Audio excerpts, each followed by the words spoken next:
Hello, my name is Keri Dillon, as most of you guys know, and I'm going to speak with you today about evolution.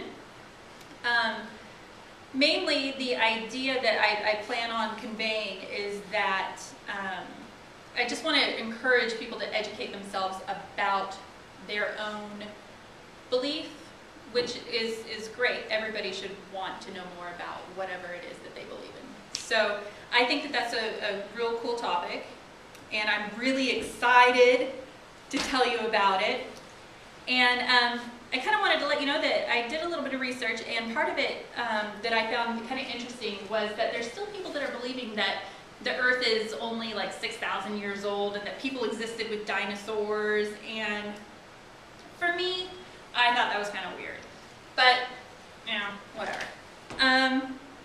So I'm going to explain a little bit about Darwin, and I'm going to also explain about a theory called irreducible complexity, which is a really kind of fascinating topic that touches on the opposition to natural selection, which is really a cool idea. Both of them are. I'm also going to talk with you about some interesting quotes that people have made. So those are kind of fun and not meant to be ugly at all. They're just kind of fun. So first of all, Charles Darwin. Everybody's probably pretty aware of him. He did a book, a little book that most people have probably heard about called The Origin of Species. And in it he published his theory of evolution, which he later coined as, or he might have coined it during the book, I'm really not sure,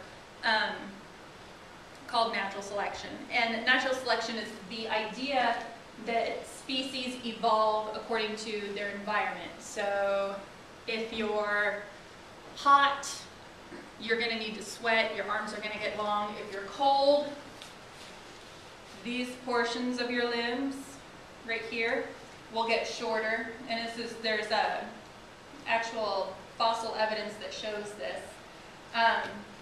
But these limbs, your arms and your legs, will be shorter and come closer to your body to help kind of protect your core from getting too cold. So if your limbs are shorter, that's less of a distance for your blood to travel, hence keeping you warmer, which is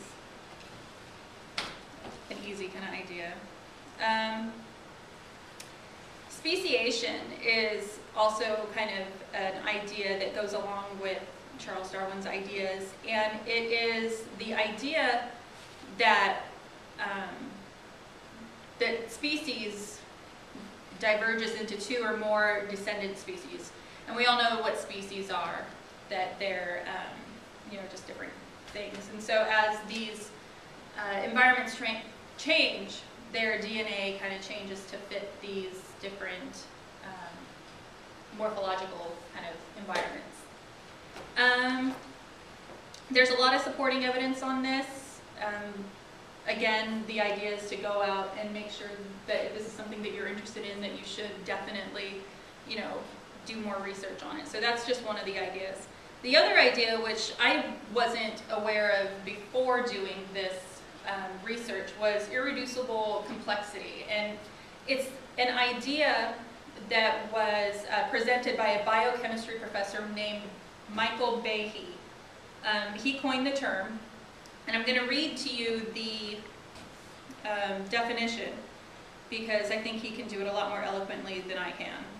It's the idea that a single system, which is composed of several interacting parts that contribute to the basic function, and where the removal of any one of the parts causes a system to effectively cease functioning.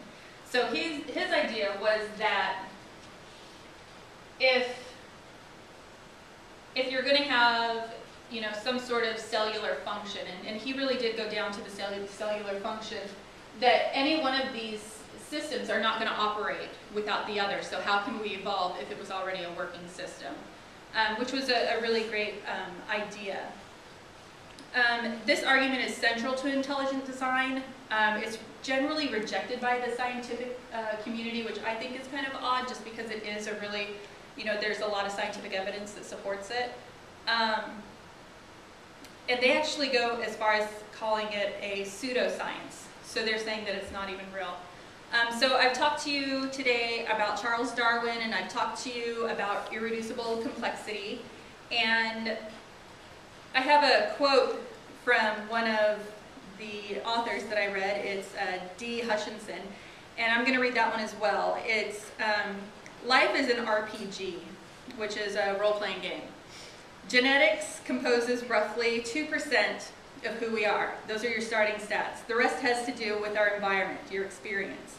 When we get enough life experience, we become stronger socially, which is your charisma, and then physically, strength and endurance or intelligence or magica, and then bam, we become superior beings, leveling up so that we may conquer the adventures of life. Thank you.